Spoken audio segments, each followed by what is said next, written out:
Kamusta ka at welcome sa Grow in Christ.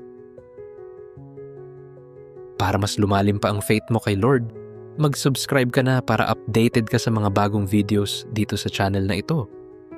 Bago tayo dumiretso sa topic, magsimula muna tayo sa isang simpleng tanong. Sino ba talaga ang Diyos? Maraming naniniwala kay God, pero nagkakaroon ng confusion kapag ipapaliwanag na natin siya. May iba na akala ama lang si God. May iba naman na tingin kay Jesus ay teacher lang. At may iba rin na iniisip ang Holy Spirit ay parang power lang o feeling. Pero mas malinaw at mas maganda ang ipinapakita ng Bible. Iisa ang Diyos, pero siya ay revealed bilang tatlong persona, Ama, Anak, at Espiritu Santo. Ito ang tinatawag na Trinity, at hindi lang ito pang theology class. May epekto ito sa worship natin, sa prayers natin, at sa pag-intindi natin sa salvation. Kaya sa video na ito, aaralin natin ang Holy Trinity ng simple, malinaw at biblical, step by step.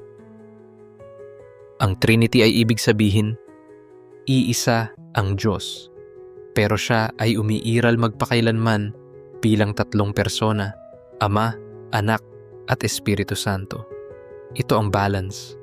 One God, hindi three gods, at three persons, hindi one person na nag-iiba-iba lang ng mask.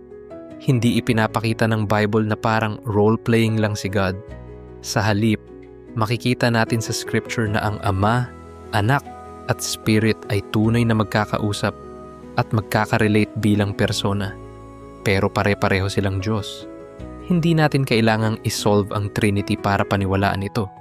Kailangan lang natin maintindihan kung ano ang itinuturo ng Bible. Ang goal ay clarity, worship, at mas matibay na faith kung sino si God. Para maintindihan ng tama ang Trinity, magsimula tayo dito. Iisa ang Diyos. Hindi Christianity ang religion ng tatlong Diyos. Ang Trinity ay hindi paghahati kay God. Sa halip, ipinapakita nito kung sino talaga siya. Ang Ama, Anak, at Spirit ay hindi magkakalaban o magkakahiwalay na beings. Iisa ang divine essence nila. Iisa ang holiness at glory nila. Kaya malinaw, sumasamba tayo sa isang tunay na Diyos.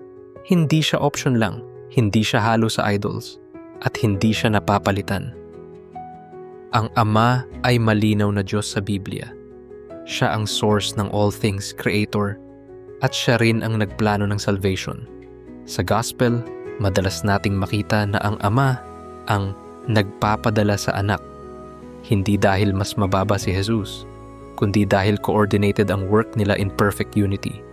Ang Ama ay hindi si Jesus, at hindi rin siya ang Spirit. Pero siya ay fully God, worthy sambahin, at hindi siya distant. Siya ay loving Father na humihila sa tao papalapit sa Kanya. Si Jesus ay hindi nilikhang anghel, hindi lang teacher, at hindi lang good man. Sa Biblia, siya ay tinatawag na Diyos. Gumagawa ng mga bagay na Diyos lang ang kayang gawin, at worthy siya ng worship. Eternal siya, ang Word na existing na bago pa ang creation. At nung naging tao siya, hindi siya tumigil maging Diyos. Nagkatawang tao siya para i-reveal ang Ama at iligtas ang sinners. Importante ito kasi kung hindi fully God si Jesus, hindi niya kayang magligtas. Pero dahil siya ay Diyos, ang sacrifice niya ay sapat, final at makapangyarihan. Ang Holy Spirit ay hindi it. Hindi siya vibes lang, goosebumps lang, o parang spiritual energy. Ang Holy Spirit ay fully God at tunay na persona. Nagsasalita siya, nagtuturo, gumagabay, nagko-comfort, nagko-convict, at pwede siyang mag-grieve.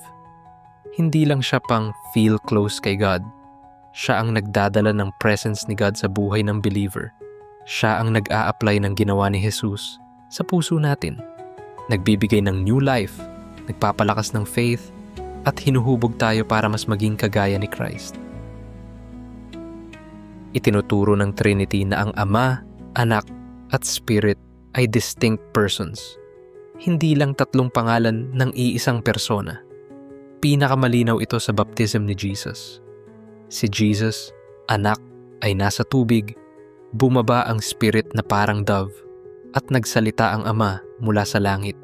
Hindi ito one person na palit role. 3 persona ito na sabay-sabay present at kumikilos in unity. At ang unity nila ay perfect. One God, one mission, one glory. Ang Trinity ay hindi lang doctrine. Ito ang shape ng gospel. Ang Ama ang nagplano ng salvation, ang Anak ang gumawa nito sa cross at resurrection, at ang Holy Spirit ang nag-a-apply nito sa atin. Binibigyan tayo ng faith, sinisil tayo, at binabago ang puso natin. Ibig sabihin, personal ang salvation. Hindi lang nagpadala si God ng impormasyon, dumating siya para magligtas. Kaya pag naging Christian ka, hindi ka lang sumali sa religion, dinala ka sa buhay at pag-ibig ng Triune God. Salamat sa iyong panonood at kita tayo muli sa susunod na video dito sa Grow in Christ. God bless.